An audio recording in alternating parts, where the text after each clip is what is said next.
Hi, this is Ceema, and today I'm going to be teaching you a lesson on recession. Well, what exactly is recession? A recession is nothing but a state of the economy. Well, this economy could be global or it could be country specific. Today I'm going to be dealing especially with idioms and slangs as far as recession goes. Well, the idea is for you to be in a position to apply these idioms, these slangs, or these words in your day-to-day life when you speak to your colleagues, your friends, your family about recession. Recession is a very difficult thing to deal with. I know it has probably hit all of you very hard for the past 4 years. You know, the other day I heard that these days husbands and wives, they have a fight, but they do not, go their separate rooms when they go at night. What they do these days is they sleep in the same room. Can you imagine why? They want to save on money, electricity money. That's what recession does. It kind of changes your lifestyle, your habits. All of that changes when you undergo recession. The other day, I heard that a very famous CEO of the company kind of quit his plans on taking a vacation playing golf. What he did instead was play miniature golf.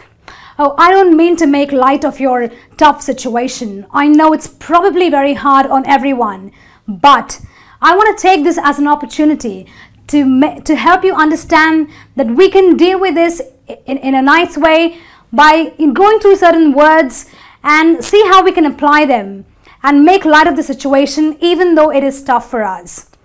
I will come back to you with some words, some phrases which define certain situations specific to the condition of recession.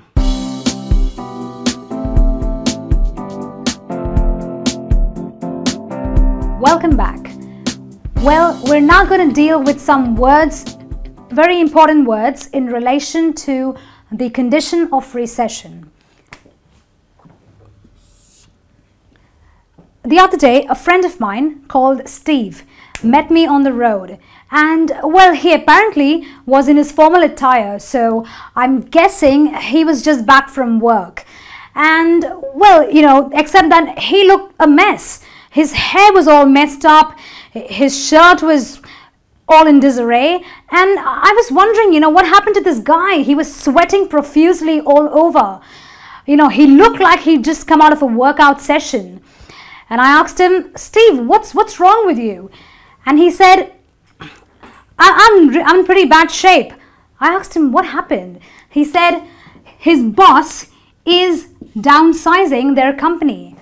Well, what exactly is downsizing of the company means? It essentially means that they are reducing the size of the company. So how does that relate to the employee like Steve? When your company gets downsized, how does that affect you? When I say it reduces the size of the company, it means that maybe the number of operations of the company get lesser. So instead of 4 operations, you may have just 2 operations. Maybe the number of employees could be reduced. The number of managerial positions could also be lessened. So basically, the overall activities of a company kind of get a little smaller, and that's what you mean by downsizing the company. What is more, he said that they have been downsizing the company even though they are already short-handed. What does being short-handed mean? Being short-handed means that there are insufficient number of employees in the presence of a lot of work. So you probably have, like maybe a lot of work to do, and you need maybe 20 employees to do it, but because you are short-handed, You now have like just 10 employees to do the work of 20, which means each employee gets to do twice as much. That's what shorthanded means. And that is very common in a recession, because once the company gets downsized, automatically you face this problem of being shorthanded with insufficient employees being there.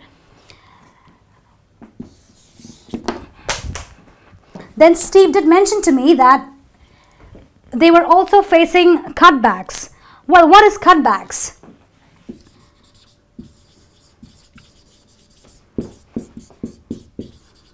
Well, unnecessary expenses were being reduced.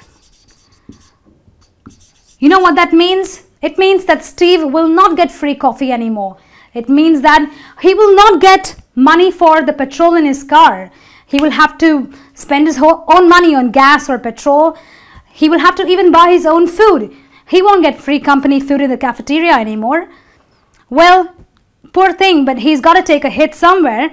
The company is downsizing after all. Then we have the problem of pay cut, and that is probably the worst situation that anyone can go through. And I completely understand what Steve's feeling right now, because when you have a pay cut, it means there is a salary reduction. The very sound of it kind of makes you really nervous, because we're all working for money and we all know how important it is for us to catch up on our daily expenses. You know, we probably have loans, we have a lot of expenses that we are paying for every day, and a pay cut is just not very favorable as far as expenses go. So basically, you know, when I talk about recession, these are some of the main words that come to mind. And when I spoke to Steve the other day, they kind of came back to me once again. So as a recap, let's just do this. Downsizing. Downsizing means a reduction in the size of the company, a reduction in the number of business activities, reduction in the number of employees maybe, or reduction in the number of managerial positions. Shorthanded is a condition wherein you may have a lot of work, fewer employees to deal with that work. Cutbacks, when your unnecessary expenses get reduced, you have lesser amount of money to take care of those expenses, and that is what cutbacks is all about. Last of all, we have pay cut, which is simply a reduction in your salary, maybe by 20% or even 50%. Welcome back. Well, now I'm going to deal with more words in relation to recession. Well, I was talking about Steve and the fact that he mentioned to me that ever since his company has been getting downsized, he is facing a possible pay cut. So I said to him, you know, ever since you've come on board, you've been almost a workaholic. Well, what does coming on board and a workaholic mean? Coming on board means starting one's tenure in a company. And what I was trying to tell him, that ever since he's begun his job with this company, he has been a workaholic. What is a workaholic basically? A workaholic is one who works non-stop, who keeps working very hard, so to speak. If you compare someone who is addicted to work, that's what a workaholic is. What is an alcoholic? An alcoholic is a person who cannot possibly be kept away from his drink. In a similar fashion, a workaholic is somebody who cannot be kept away from work. Steve possibly has been working, long hours, 9 hours, 12 hours, and that takes a lot. So I understand what he meant, by saying that he is completely stressed. In fact, I did tell him that he's been wearing several hats ever since he came on board, ever since he started his tenure in the company. What exactly is wearing several hats mean? Wearing several hats means taking up additional or many responsibilities. So in a company, I can possibly be working as an accountant, but I can also do the job of a secretary. I could also answer calls in the reception. That's what wearing several hats means. So basically that's one way of reducing my expenses, because when I'm wearing several hats, I am being the receptionist, I am being the accountant, a lot of things. And that's probably what Steve has been doing. So that does not justify a pay cut, does it? But that's what recession does to you. Then you have a rat race.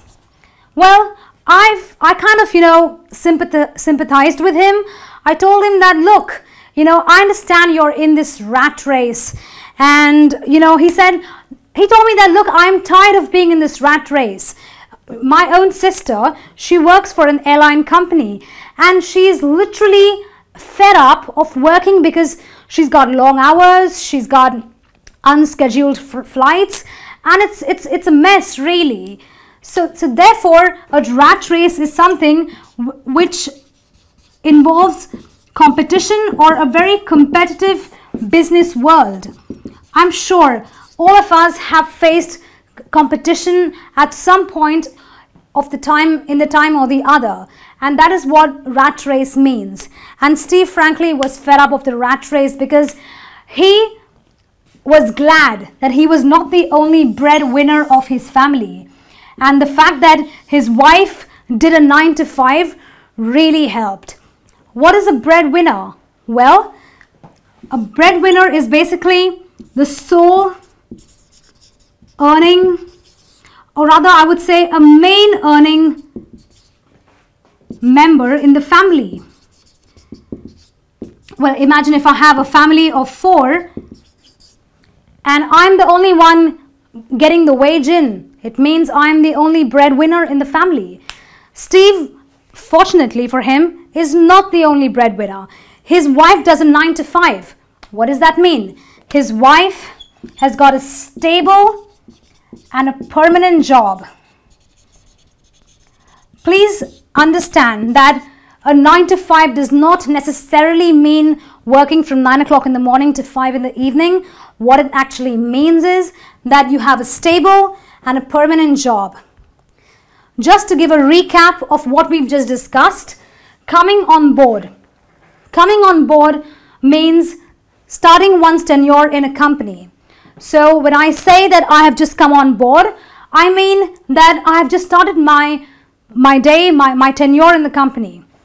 Workaholic is somebody who works very hard, probably very long hours, probably more than what the others do, wearing several hats. That means someone who takes up many responsibilities, additional responsibilities at many times to save on the expenses that would otherwise go toward hiring employees for that same position. A rat race is characteristic of a competitive business world. And a rat race talks about a lot of people trying to get in there, doing their thing, and at the end just struggling to just get by. That's what a rat race is, with a lot of competition. A breadwinner is basically somebody who is the main earning member of the family, and a 9-to-5 is a stable permanent job and not necessarily a 9-to-5 one. So it is not a casual employment. It is not something wherein you work hourly by getting a wage. It is a stable job, a permanent one. Well, friends, that brings me to the end of this lesson. Thank you very much for watching. I hope this was very informative. I'm sure you've learned new words, new phrases that you can apply in your everyday life. Please drop in your comments, your feedbacks, and let me know what you think about it. Till then, it's me saying bye and take care.